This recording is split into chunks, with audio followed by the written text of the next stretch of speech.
ইফালে 24 ঘণ্টাই ব্যৱসায়িক প্ৰতিষ্ঠান খোলা থাকিব ৰাজ্যৰ তিনিটাকৈ স্থানত গুৱাহাটী ডিব্ৰুগড় শিলচৰত 24 ঘণ্টা খোলা থাকিব দোকান পোহাৰ অন্য স্থানত নিশা 12 বজালৈকে খোলা থাকিব ব্যৱসায়িক প্ৰতিষ্ঠান 24 ঘণ্টা বিভিন্ন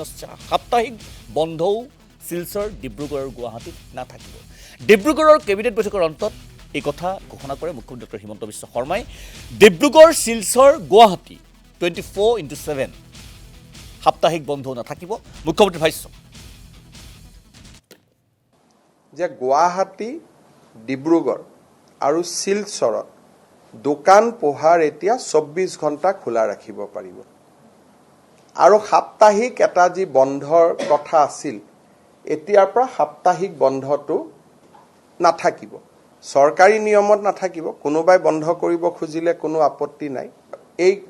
গুৱাহাটী ডিব্ৰুগড় শিলচৰ মিউনিচিপালিটি কৰ্পোৰেচন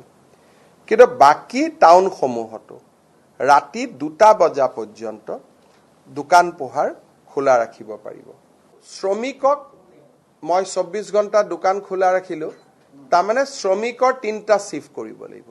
তাৰমানে শ্ৰমিকসকলক কষ্টত দি পেলাই এইটো সুবিধা নহয় ইয়াৰ ফলত এমপ্লয়মেন্ট যাতে বৃদ্ধি হয় 9 আৱাৰ্ছৰ কাৰণে যদি দোকানখনে 2টা এমপ্লয়ী ৰাখিছিল এতিয়া 24 ঘণ্টাৰ কাৰণে তেওঁ 2টা 3টা শিফটত আৰু 4জন বেছিকৈ এমপ্লয়ী ল'ব